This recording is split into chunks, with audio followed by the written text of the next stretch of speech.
Bonjour à toutes et à tous. Eh bien, écoutez, bienvenue dans ce webinaire que nous avons le plaisir de vous proposer. Je suis Isabelle Guettière, je suis membre de l'équipe permanente de la Banca.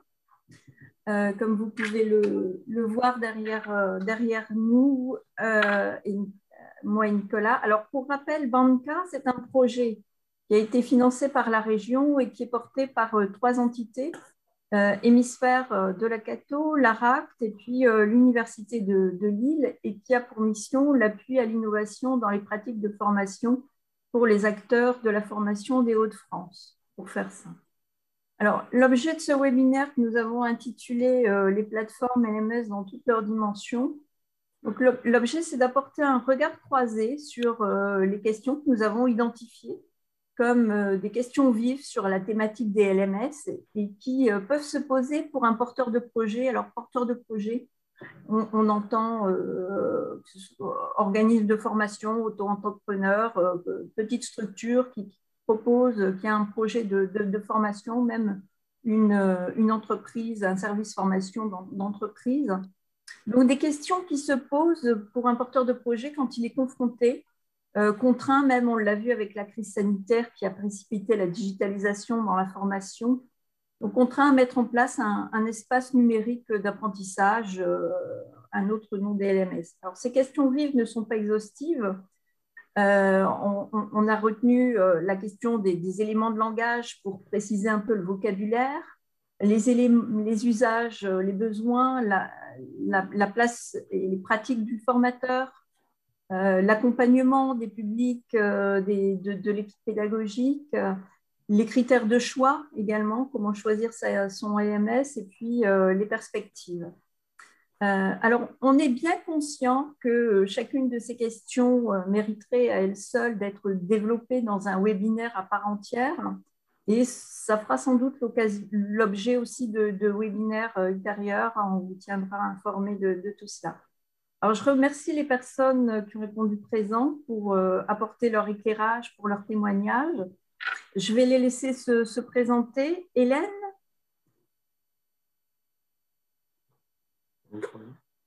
Hélène? Ton micro, en fait. Le micro. Tu veux bien te présenter? Ça commence bien, pardon. Bonjour, donc Hélène Boll. Donc moi je travaille au FCP, Atelier de Préformation, qui est un APP, un atelier pédagogique personnalisé. Et donc je suis coordinatrice de l'équipe de formateurs. Voilà. Merci Virginie. Donc, bonjour, je m'appelle Virginie Mendo, je suis responsable du service informatique donc dans la filiale CF Innovation qui appartient au groupe CF qui est une entreprise de sécurité privée. Merci. Jérôme? Donc, bonjour, Jérôme Lagneau, donc créateur de la filiale CF Innovation et du porteur du projet Andara. Merci. Thierry Danquini? Bonjour à toutes et à tous. Voilà, je suis Thierry Danquini, directeur de la direction de l'innovation pédagogique de l'Université de Lille, la DIP. Donc, la DIP est une direction qui couvre deux grands axes, l'accompagnement des enseignants dans l'évolution des pratiques pédagogiques et les pratiques technopédagogiques, donc l'usage du numérique. Et on couvre aussi les problématiques de l'apprentissage étudiant. Je suis d'autre part secrétaire général de la FIED, voilà, et docteur en sciences de l'éducation. Merci. Thierry Somanski? Oui, bonjour à toutes et tous. Donc, pour ma part, je suis directeur du campus numérique à l'Institut catholique de Lille. J'ai des fonctions qui sont assez proches de celles de Thierry. On a des périmètres qui se recouvrent forcément. Donc, de notre côté, donc, on a aussi en charge toute la conception des bâtiments, des écosystèmes, aussi bien sur la partie des aménagements multimédia que sur les réflexions pédagogiques qui sont imaginées sur ces lieux innovants. Je suis aussi référent Hauts-de-France pour le Learning Lab Network, ce qui va de pair avec cette notion des écosystèmes apprenants. Et puis, on a bien évidemment toute la partie accompagnement à la pédagogie, à tout ce que l'on appelle aujourd'hui l'innovation pédagogique. Et Isabelle parlait d'Hémisphère. Eh bien, je suis aussi membre d'Hémisphère, qui est une structure, une design school au sein de la Cato. Merci. Et puis Nicolas? Oui, bonjour, donc Nicolas Clivio, donc membre de l'équipe allemande de la Banca. Je suis ingénieur pédagogue multimédia, donc multimodal, pardon. Et je fais partie de la DFCA, Direction de la formation continue de l'alternance de l'Université de Lille. Voilà, j'essaierai d'être le maître du temps. Très bien, merci Nicolas. Alors, on a prévu un temps de réponse en milieu de webinaire vers 14 heures. Et puis, à la fin de ce webinaire, alors n'hésitez pas à poser vos questions dans la rubrique questions et réponses. Alors, on va commencer voilà, avec la première question et je vais m'adresser à Thierry Dankini d'abord et Thierry Sobanski ensuite pour leur demander de nous éclairer sur la question du vocabulaire. Les plateformes LMS, on en parlait depuis une vingtaine d'années, mais en 2011, qu'est-ce qu'on peut en dire? On va dire 2021. Oui. C'est un tour de chauffe, hein, c'est normal. Voilà. Voilà. Donc c'est effectivement, merci de me donner la parole, Isabelle. Merci aussi pour toute cette organisation, de nous avoir invités. Voilà. Donc, c'est avec plaisir aussi qu'on répondra à vos questions, à toutes les questions qui se posent sur l'usage, le choix et puis les usages qui ont pu se créer durant la crise Covid. Alors, je vais répondre aux questions qui sont posées. Déjà, en petit préambule, le Covid a donné un coup d'accélérateur à la digitalisation à la fois en France, dans le monde entier. Et ça a été aussi un développement assez phénoménal de l'enseignement à distance à travers le monde, mais vraiment dans tous les continents. Les articles de recherche le soulignent. Et l'Université de Lille, comme l'Institut catholique de Thierry, ne fait pas exception. On a eu des équipes qui ont été très sollicitées, qui le sont toujours, puisque nous sommes reconfinés, donc avec toutes les contraintes. Et donc, nous expérimentons, mais nous le faisons déjà depuis de nombreuses années, l'usage des plateformes pédagogiques, des LMS. Alors, avec l'exercice imposé, je vous fais un tout petit peu d'histoire. Finalement, si on se réfère, mais on fait un peu d'archéologie, le rapport Nora Heming des années 70 parlait déjà en fait de l'évolution du rôle de l'enseignement et puis de cette idée pas de plateforme, mais tout au moins de mouvement vers de la décentralisation des savoirs. Dans les années 80-90, on a une recherche accrue d'industrialisation de la formation. C'est les technos qui sont au service de la formation professionnelle. On a des plateformes qui se développent avec les débuts d'Internet, notamment le CNAM dans les années 87. Et c'est là que le LMS est né finalement avec la FOAD. Mais ce sont les États-Unis qui ont le plus avancé dans les industrie éducative, pour reprendre une expression de Pierre Meuglin qui a consacré un que sais-je sur le sujet. Alors, l'épopée des plateformes pédagogiques, c'est la production de notre époque. C'est une ambition. C'est l'ambition de développer, d'optimiser l'apprentissage. C'est aussi la liberté d'apprendre avec le soutien des technologies, mais aussi l'ambition de rationaliser les apprentissages, de répondre aussi à l'hétérogénéité des publics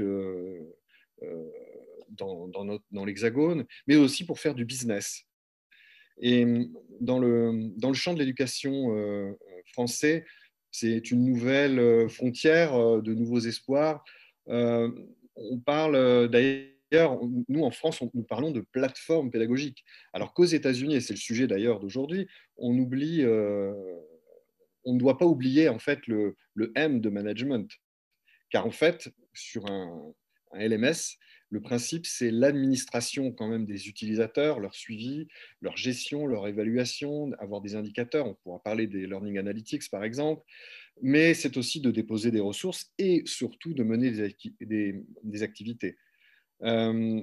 Et en termes éducatifs, il y a depuis de multiples tentatives avec, par exemple, en 2014, l'héritier d'OpenCourseWare du MIT, qui nous a fait connaître la plateforme des MOOC avec les dispositifs open source, d'ailleurs, EDX et Canva.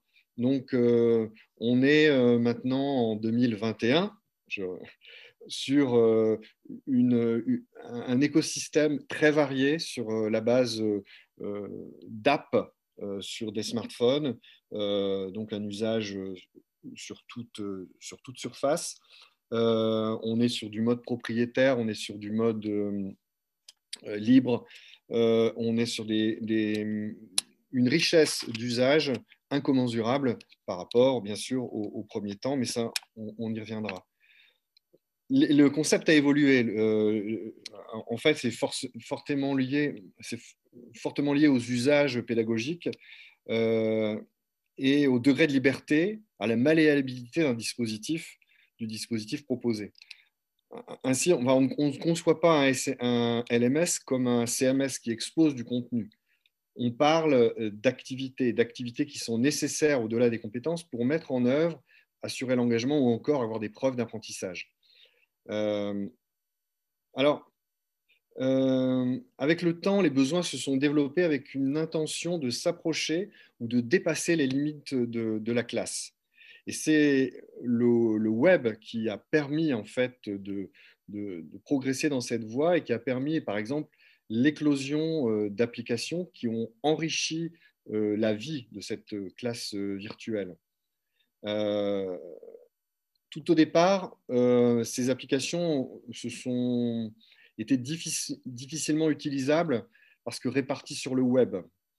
Il y a eu cette idée en fait de tout regrouper en un seul hub, en un seul lieu, en une seule plateforme, avec la nécessité d'administrer.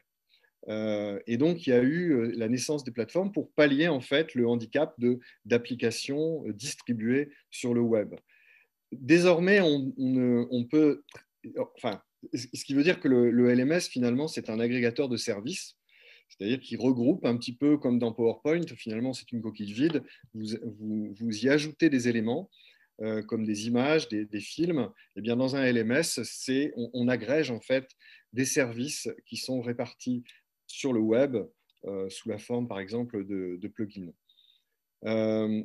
Désormais, avec le développement des web services, du mode de l'architecture distribuée, du mode SaaS, on peut faire des assemblages ponctuels et ça devient vraiment possible. On peut découvrir une forme d'agilité dans la construction des LMS et c'est ce qui fait la particulière évolution. Par contre, on doit toujours maintenir la gestion des apprenants. Donc, les services éparpillés sur le web, en fait, ne sont plus un handicap. On peut très bien les conserver éparpillés avec une centralisation sur la gestion de l'apprenant, comme on peut avoir, avec les plateformes que l'on va décrire, un regroupement des services. Alors, ce n'est pas la fin des plateformes, mais on peut dire que les formes sont très variées et surtout avec le fonctionnement des apps, des ajouts sous forme de plugins que l'on peut installer localement sur les plateformes ou que l'on peut installer aussi sur le cloud. Donc, on a un enrichissement et une grande variété de plateformes et on reviendra justement sur les critères de choix à la fin de cet exposé, ce qui, en fait, le choix va compliquer évidemment la décision. Alors, en ce qui concerne l'enseignement et les apprentissages à distance,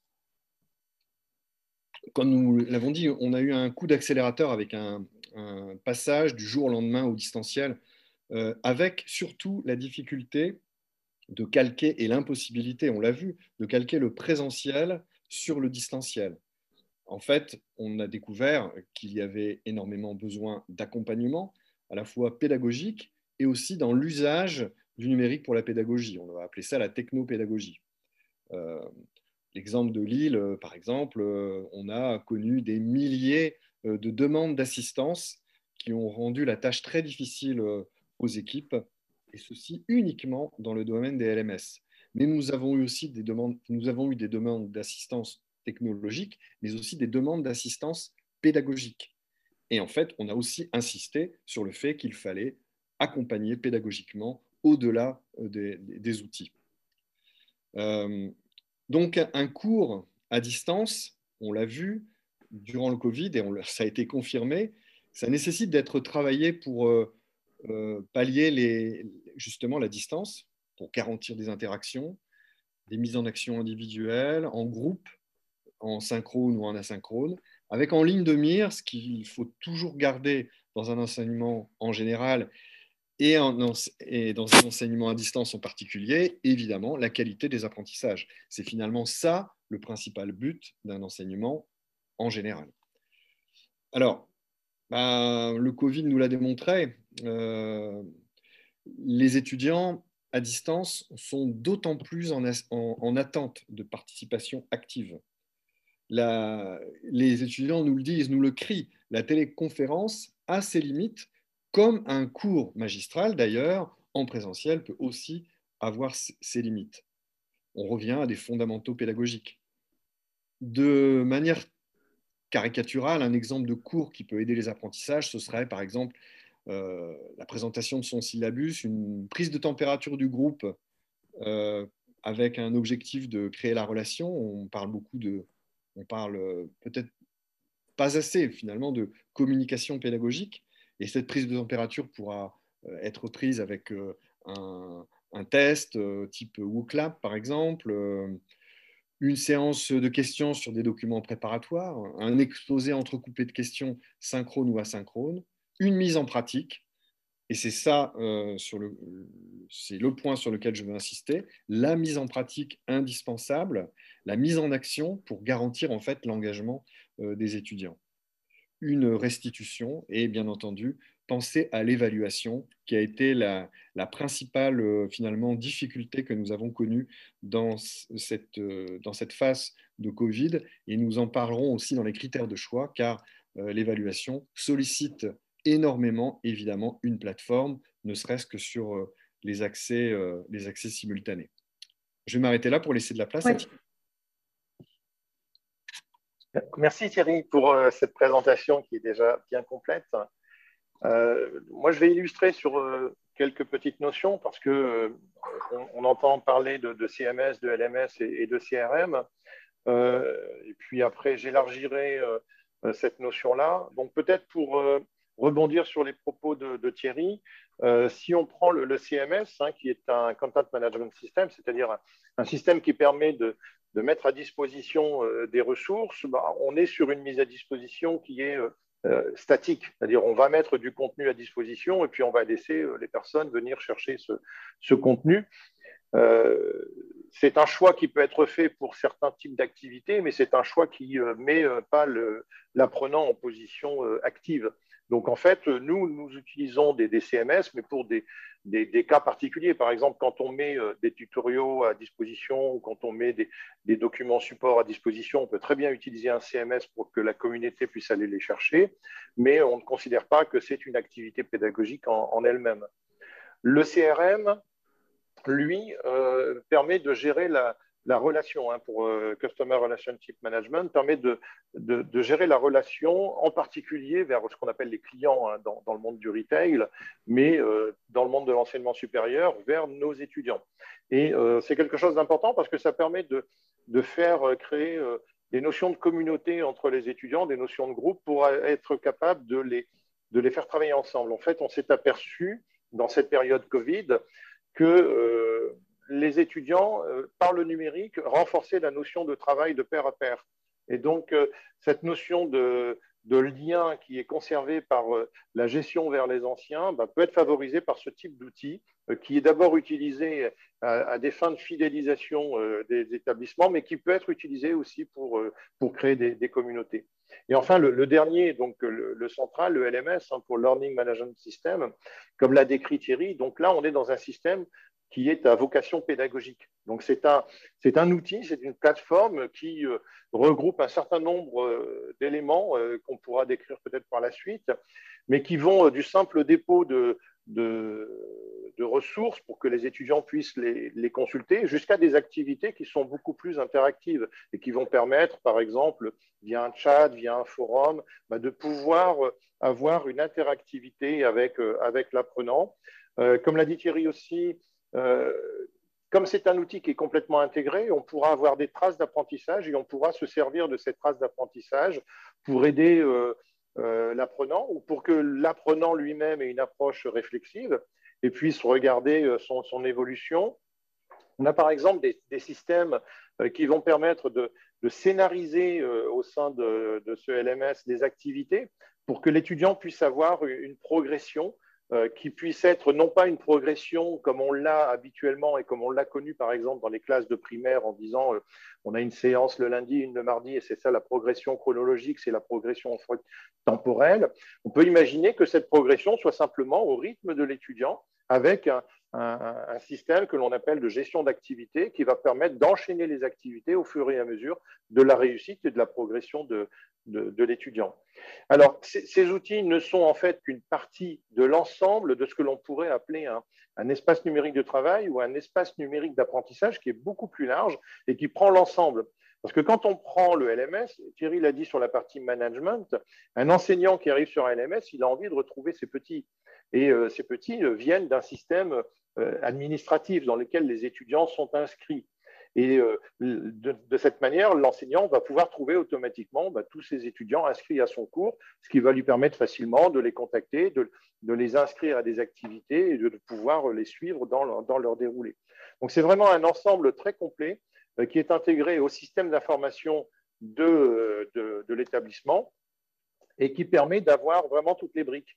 Et ça me permet d'introduire également une composante qui est essentielle dans le monde pédagogique, c'est aussi la partie administrative qui joue un rôle important dans l'accompagnement des étudiants pour qu'ils puissent avoir au cours de leur cursus réponse à toutes les questions qu'ils peuvent se trouver, aussi bien sur des questions d'emploi du temps que sur des questions de stage ou des questions de financement. Enfin voilà, donc il peut y avoir tout un ensemble de choses qui sont abordées. N'oublions pas que nos étudiants sont des citoyens qui vivent, qui ont des questions à se poser, qui sont intégrés dans ce cursus pédagogique.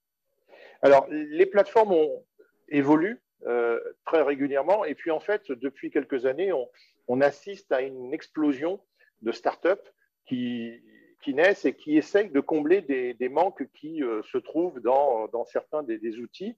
Et donc, il y a deux options sur les plateformes. Soit on les intègre sous forme de plugins, soit on les intègre sous forme de ressources accessibles via le LMS. Et ça nous permet de rajouter des fonctionnalités qui n'étaient pas présentes, mais qui sont devenues indispensables. Par exemple, être capable en début de cours de faire un petit icebreaker, c'est-à-dire un brise-glace, de manière à mettre de l'ambiance dans sa classe et de pouvoir capter l'attention et de pouvoir régulièrement relancer ces petits outils pour fidéliser l'auditoire, parce que quand on fait des visioconférences à longueur de journée, on a tendance à avoir des temps de pause et de temps de décrochage. Ça va permettre de redynamiser les choses. Et donc, on a vu apparaître toute une multitude de petits outils qui étaient là pour répondre à ces besoins d'interaction, de questionnement, de sondage, de faire ce qu'on appelle maintenant des nuages de mots, de faire de l'expression avec du brainstorming, etc.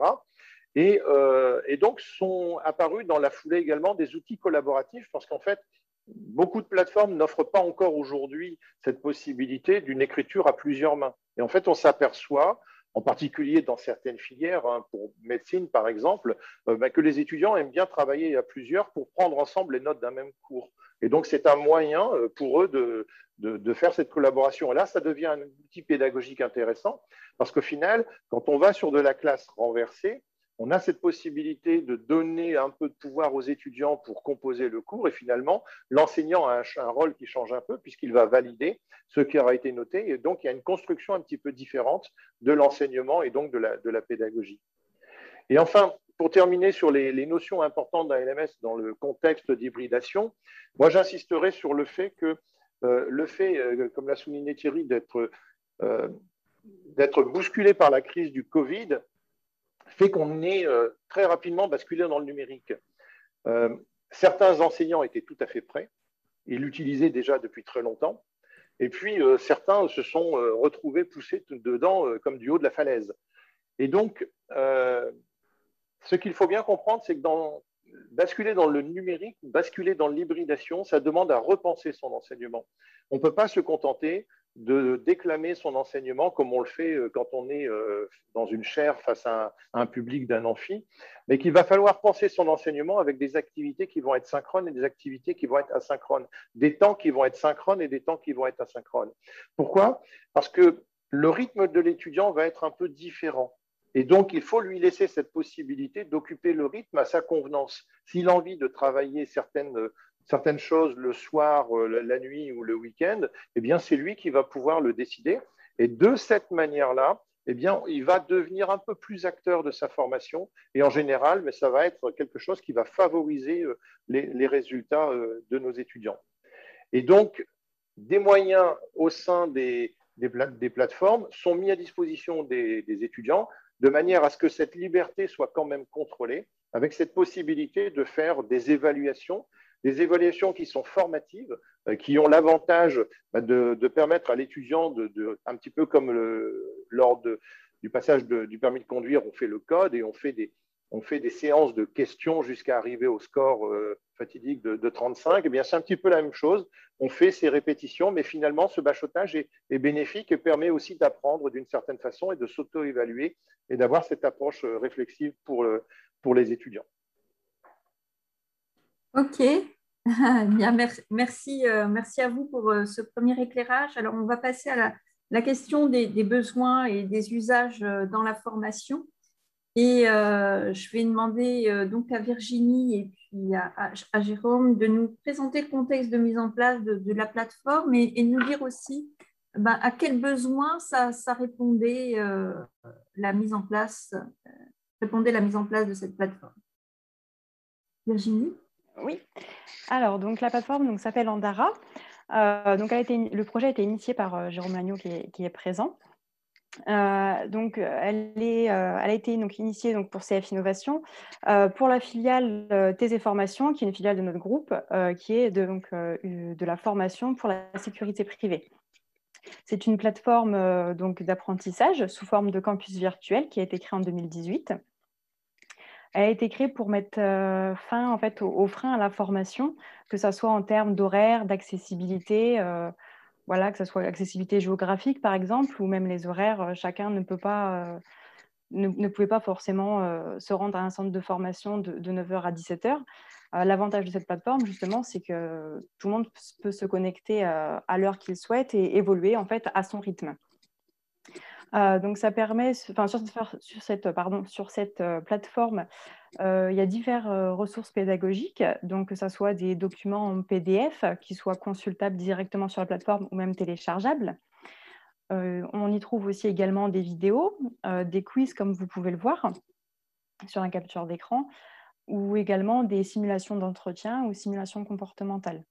Donc sur la deuxième petite capture d'écran, on voit également, donc ça fait un petit peu le jeu des Sims pour ceux qui connaissent. C'est une plateforme où on peut se balader, où on a un petit avatar.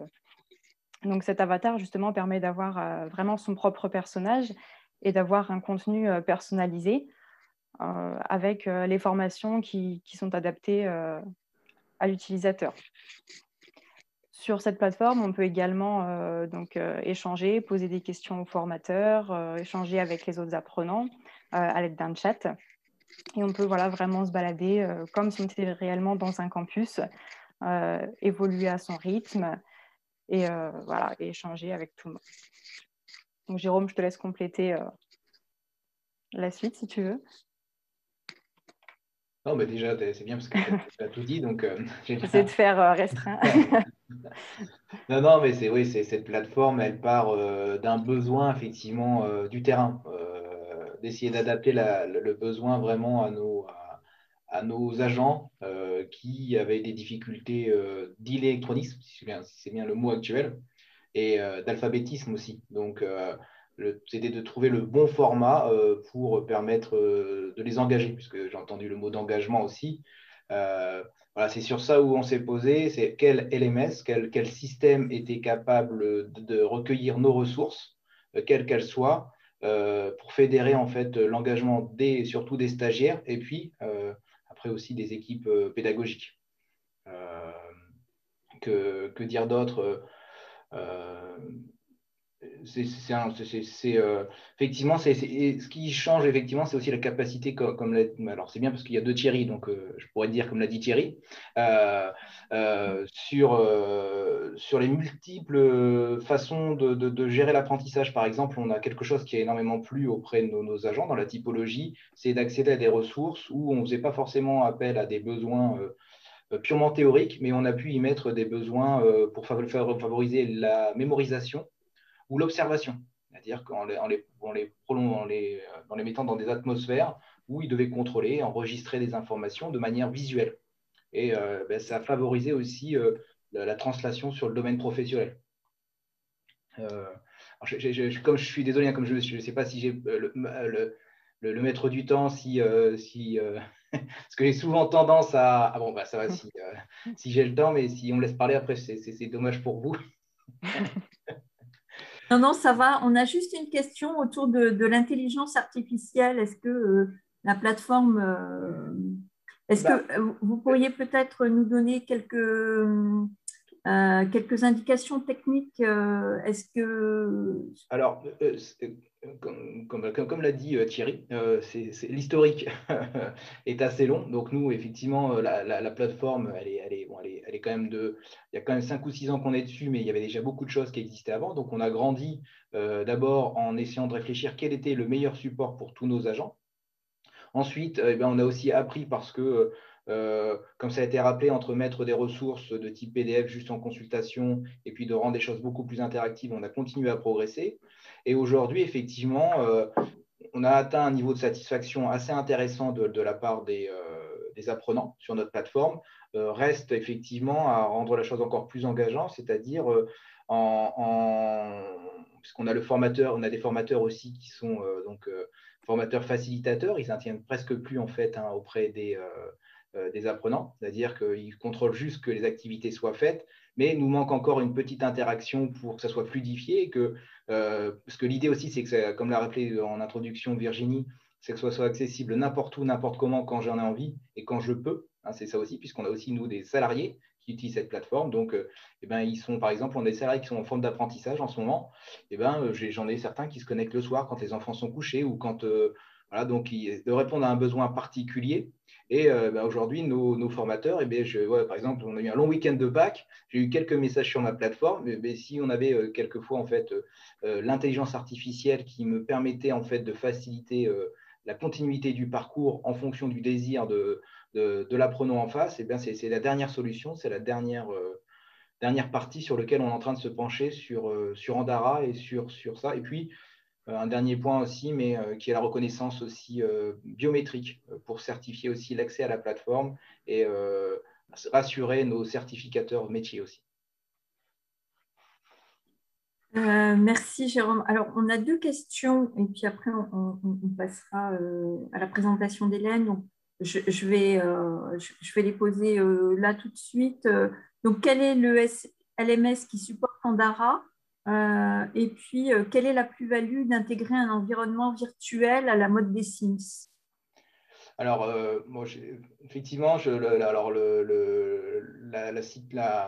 qui est natif, c'est une solution qui vient d'une société qui s'appelait Solar Game, qui n'existe plus, malheureusement, qui a été rachetée. Donc, c'est elle qui a créé cette solution. La base, c'est Virgo. Alors, vous donnez…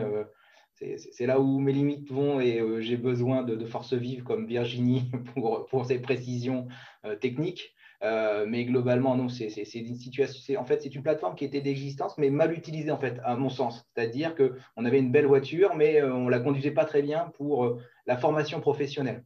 Donc, vous dire sur quelle base elle est, je ne serais pas peut-être assez clair. Et l'intérêt, je vous dis, en fait, c'est l'interaction. C'est là où on la mesure.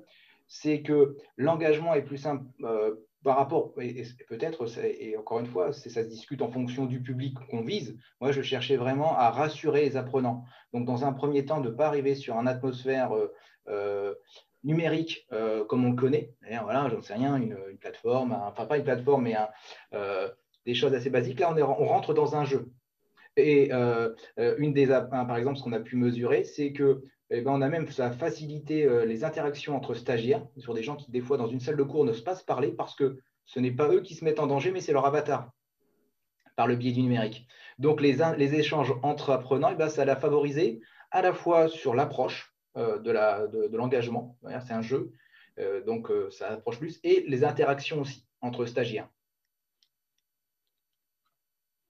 Très bien, merci. Du coup, je voulais vite faire rebondir pour la question, en fait.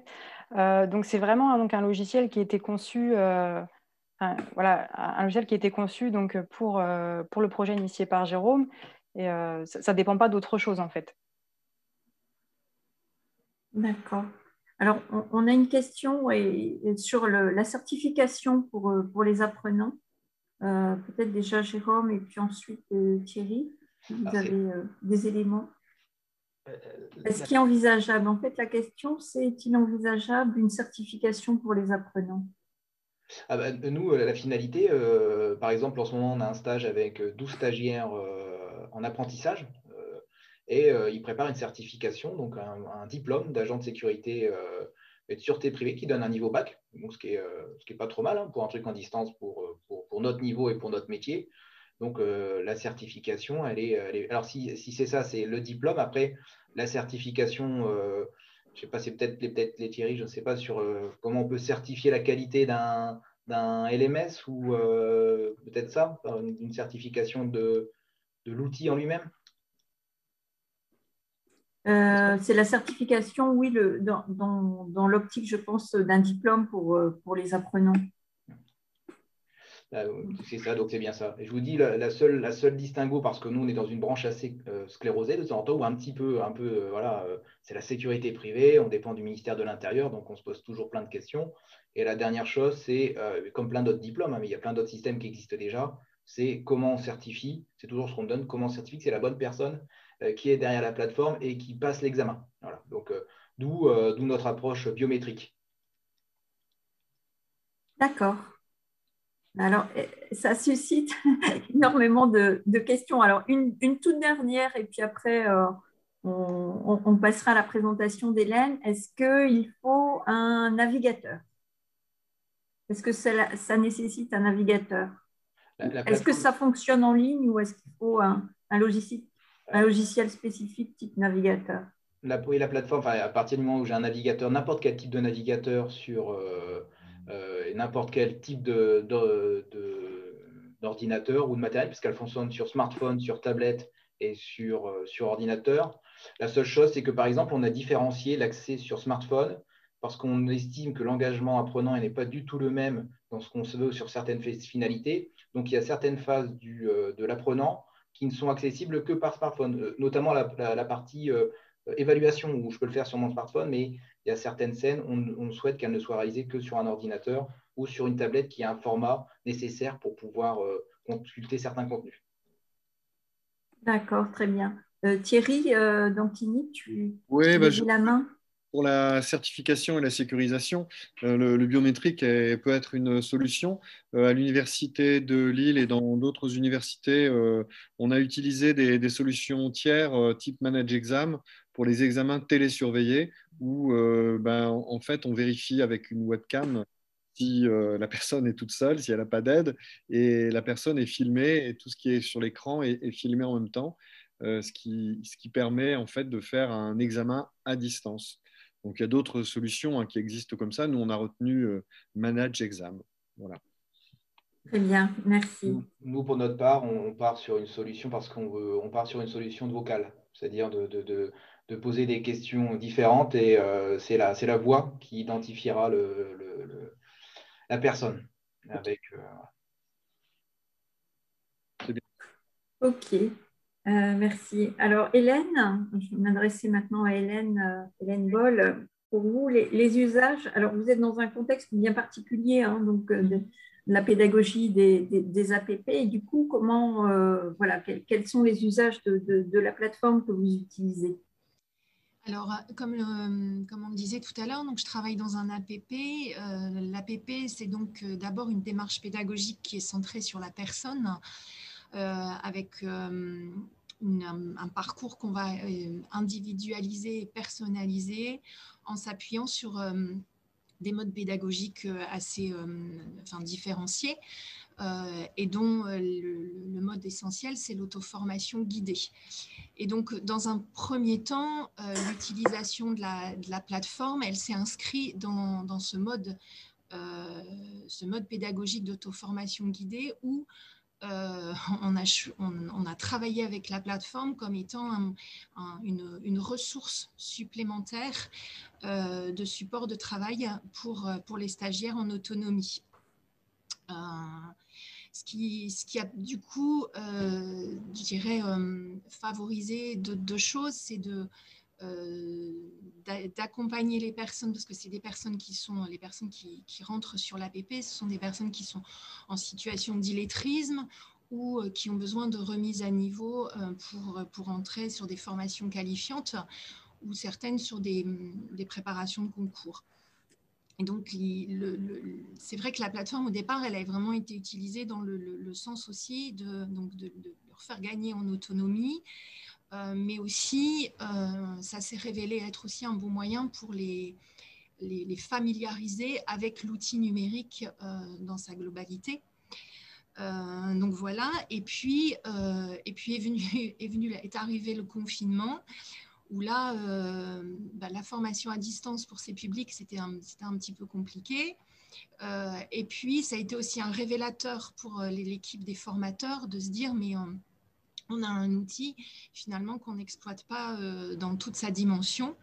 Et de peut-être, du coup, aujourd'hui, ça réinterroge en tout cas les pratiques des formateurs, de se dire, mais on a la possibilité, via notre outil online formation, de pouvoir mettre en ligne des supports de formation, de pouvoir créer des parcours avec une progression pour chacun de nos apprenants, et puis aussi de créer aussi des groupes de travail pour eux. Donc voilà, ça a aussi réinterrogé les pratiques des formateurs et du coup sur peut-être un nouvel usage de la plateforme. Voilà.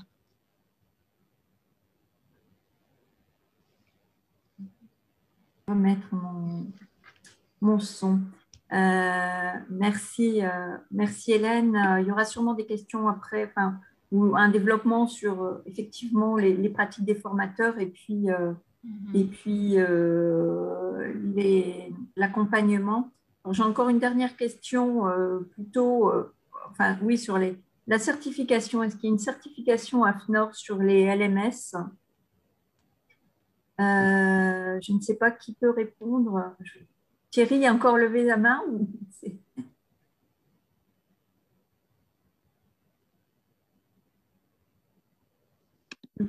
Ouais, pardon, j'avais laissé la main levée.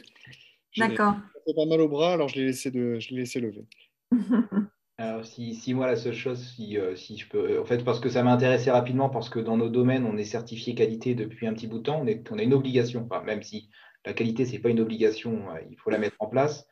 J'avais posé la question il y a très longtemps déjà, aussitôt que j'ai vu le phénomène arriver, pour certifier, parce que nous, on a toujours aussi cette peur d'une mauvaise utilisation à des fins, surtout dans la formation professionnelle.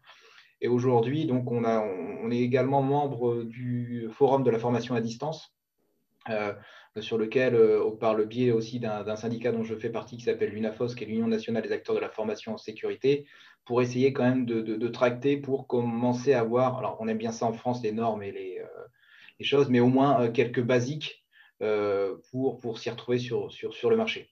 Donc, mais ça n'existe pas encore et on aimerait bien, mais bien sûr avec une dose suffisante et pas trop forte non plus. Pas trop de restrictions, juste la dose nécessaire.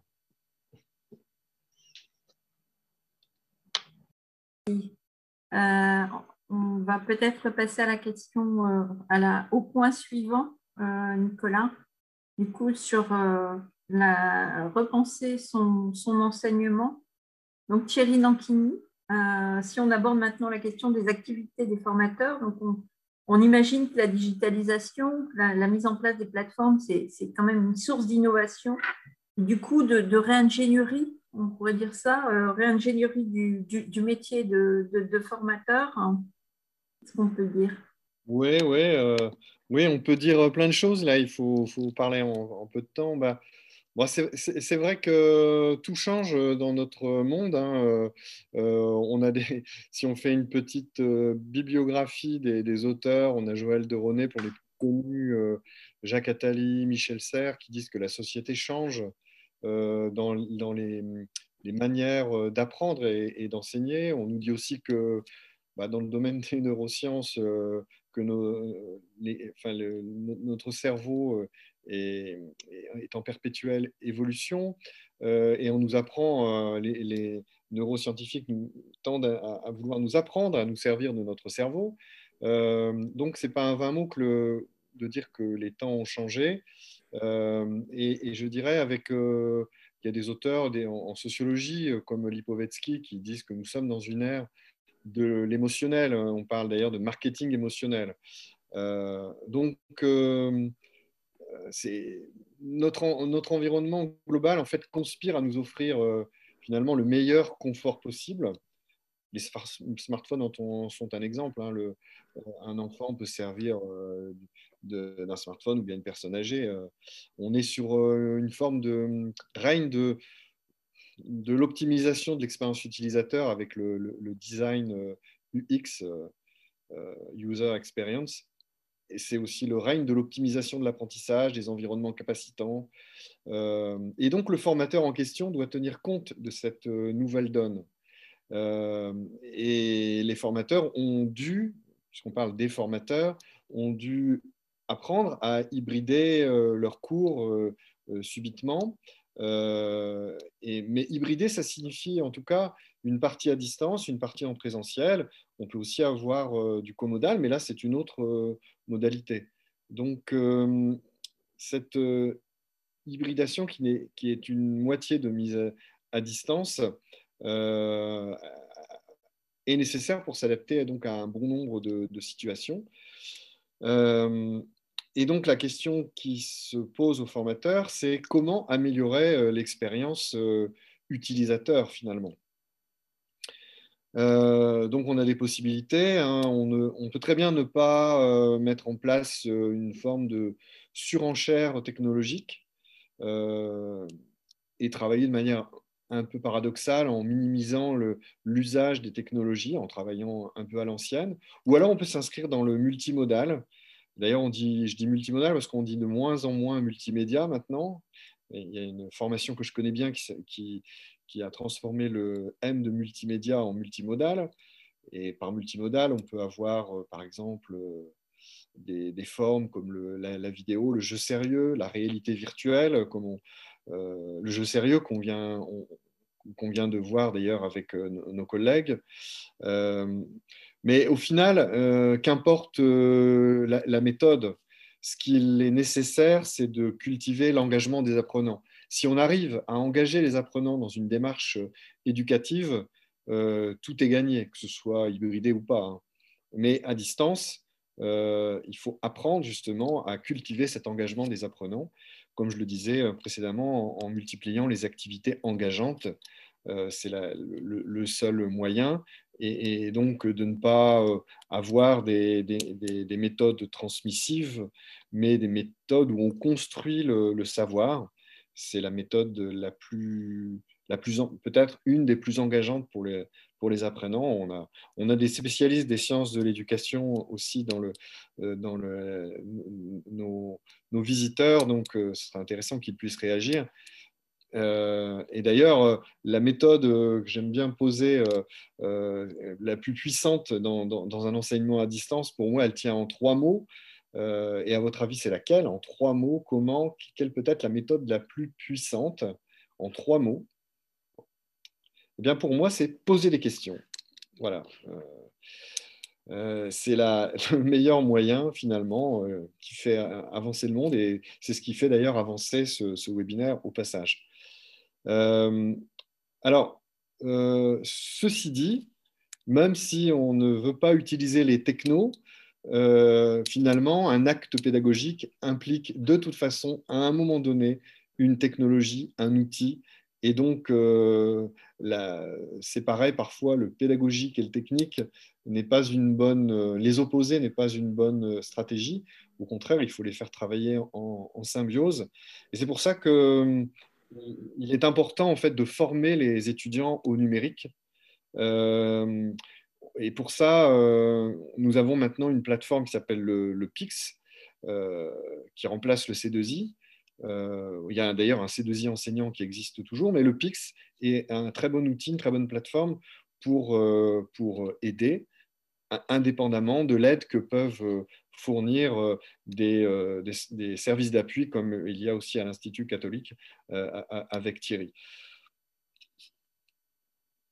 Voilà ce que je peux dire. Je compléterai avec les questions qui pourraient être posées.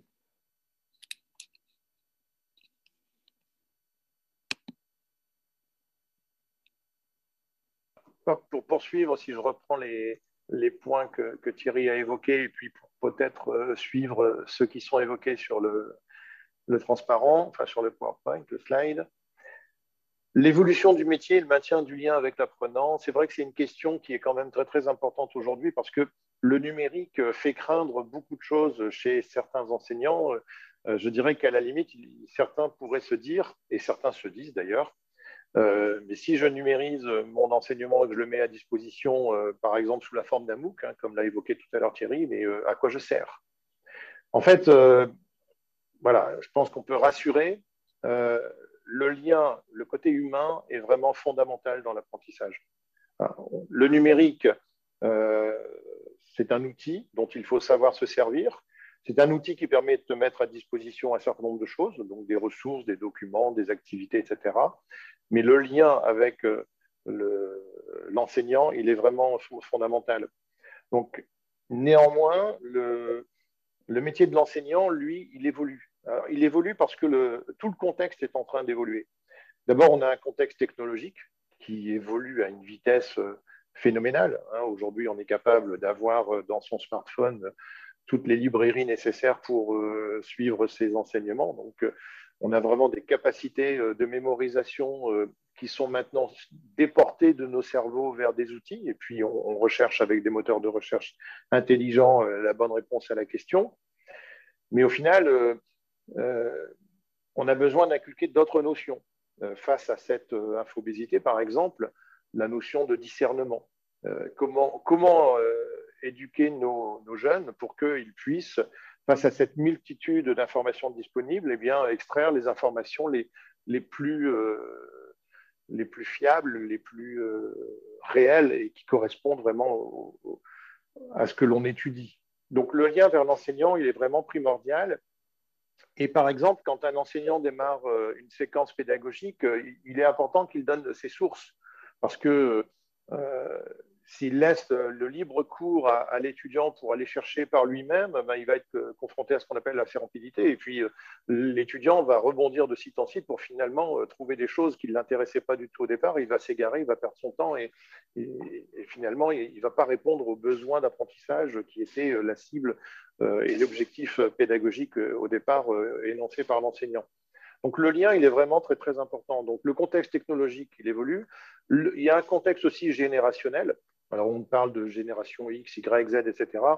Bon, ce qu'il faut savoir, c'est que nos apprenants n'ont plus du tout la même approche de l'apprentissage que l'on pouvait nous avoir quand on était sur les bancs de l'école ou des facs. Et donc, forcément, il faut tenir compte de ces évolutions. Ils ne sont pas du tout dans la même société. On voit des mouvements qui apparaissent de manière un petit peu différente. Et donc, cette façon d'apprendre en étant une éponge face à un enseignant qui déverse un savoir, ce n'est plus du tout valable. On n'est plus du tout sur la même chose.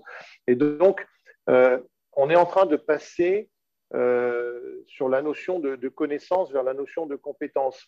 Donc, les connaissances, on peut les trouver un peu partout d'ailleurs sur Internet.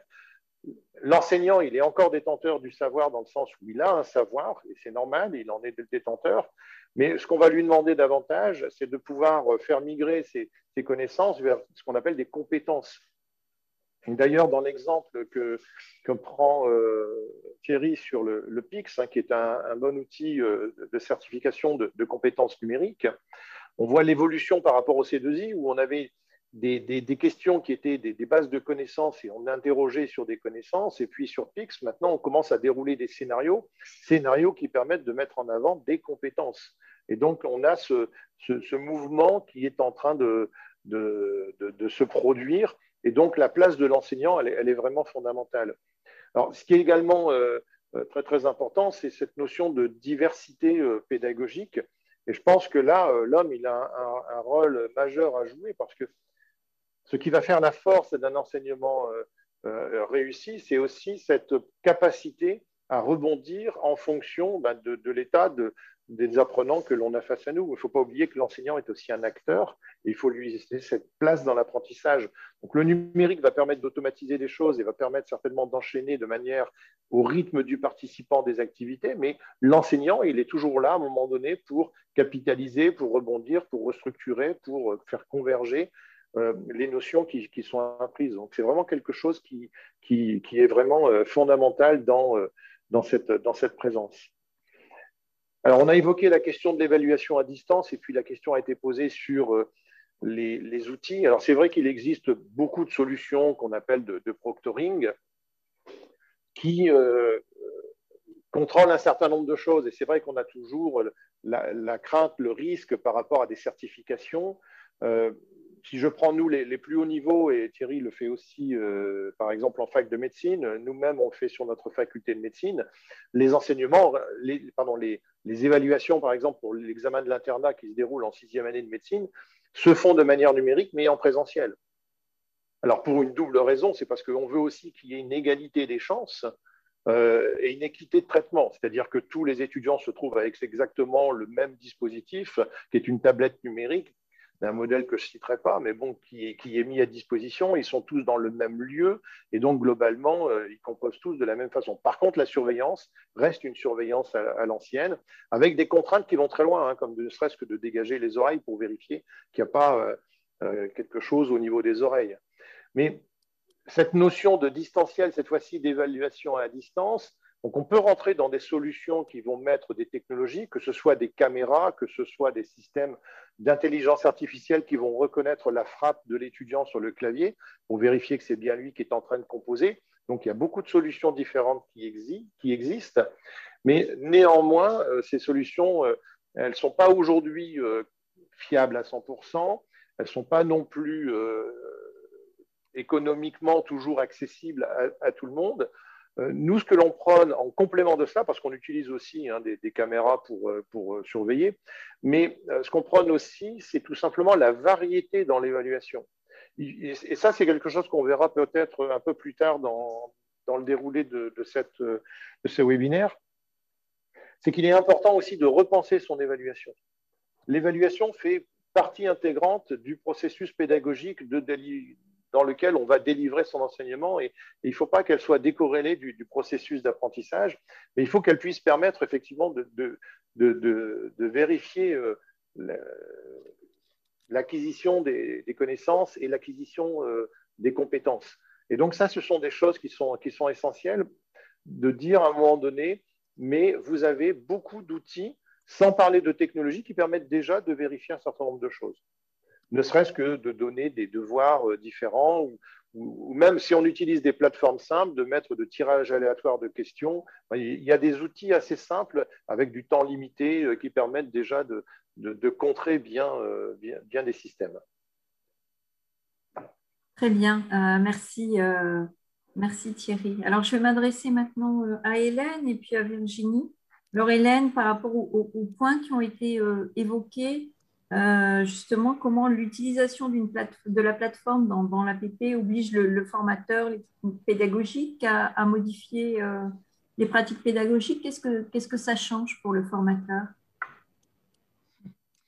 Alors, dans l'utilisation de la plateforme, dans l'auto-formation, telle qu'elle a été utilisée dans un premier temps, elle n'a forcément pas changé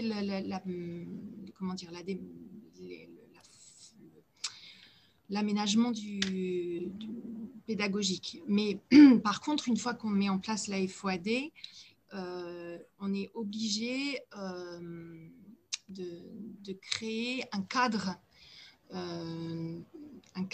pour l'apprenant. Alors, chez nous, les stagiaires, quand ils rentrent en formation, on leur fait un plan de formation avec des objectifs pédagogiques précis. Et donc, du coup, là, il va falloir, pour que la personne puisse travailler de façon efficace, il faut forcément, au niveau de la préparation, être beaucoup plus méticuleux, beaucoup plus précis. C'est-à-dire qu'on va forcément, pour chaque objectif, mettre en corrélation la ressource, qu'elle soit sur la ressource proposée par la plateforme ou ou les supports que va proposer le formateur. Il faut qu'il y ait vraiment quelque chose de bien défini, et aussi qu'on arrive aussi à établir peut-être un timing pour le stagiaire, pour qu'il sache à peu près à quel rythme avancer, et qu'il puisse faire le lien entre ce qui lui est demandé de faire.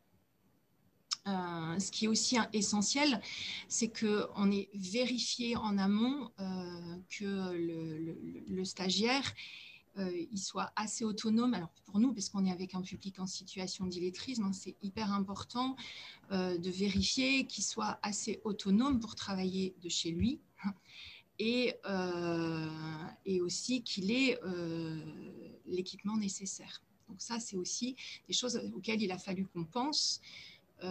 Et pour du coup proposer aussi des équipements aux personnes qui n'en disposaient pas. Voilà un petit peu ce qui nécessite en termes d'aménagement dans le cadre pédagogique. Merci Hélène. Virginie, sur justement, oui. Voilà, sur justement les évolutions dans les pratiques des formateurs. Oui, je vais peut-être à l'avant-après rapidement pour la plateforme. Oui. Donc, en fait, avant, c'était des cours théoriques, en fait, donc dans une classe avec des cours classiques, entre guillemets. Maintenant, avec la plateforme, en fait, ça permet de laisser plus d'autonomie. Les apprenants sont sur la plateforme, peuvent choisir leur cours et évoluer à leur rythme, ce qui permet aussi aux formateurs derrière de pouvoir en fait suivre davantage les apprenants qui ont plus besoin que d'autres en fait. En ce qui concerne les évolutions sur la plateforme, maintenant il y a aussi donc les statistiques, donc on en parlera un petit peu plus après, mais donc voilà, vraiment pour suivre l'apprenant, il y a vraiment plusieurs choses en fait concernant le profil de l'apprenant. Et il y a également la version responsive du site, puisqu'avant, c'était disponible uniquement sur ordinateur. Maintenant, comme l'a dit Jérôme tout à l'heure, c'est disponible sur téléphone ou bien sur tablette, ce qui permet de pouvoir se former en fait, avec n'importe quel outil à partir du moment de la connexion Internet. En fait. Et en ce qui concerne la création de contenu, c'est des contenus qu'on fait nous en interne, que ça soit du coup donc, des PDF, les PDF ou même les vidéos. Donc, les PDF peuvent être rédigés, par exemple, par nos formateurs. Les vidéos, donc, on les fait avec différents outils. On fait la voix off, on fait les vidéos, le son, les assemblages. On fait en sorte que ça ne dure pas plus de 5 minutes pour ne pas perdre l'apprenant, pour ne pas qu'il regarde une vidéo pendant 3 heures et qu'il s'ennuie derrière. En fait, on essaye vraiment de faire des petites vidéos au fur et à mesure et des cours assez courts pour pouvoir diversifier nos types de contenus et que ça reste toujours des cours dynamiques et voilà, et que les apprenants ne s'ennuient pas et apprennent bien tout ce qu'il y a à apprendre. Très bien. Je te laisse peut-être compléter. Oui, toujours sur la question en quoi ça modifie les activités du formateur. Oui. En fait, voilà, le formateur maintenant n'est plus en cours, n'est vraiment plus en cours classique. Il peut comment dire, vraiment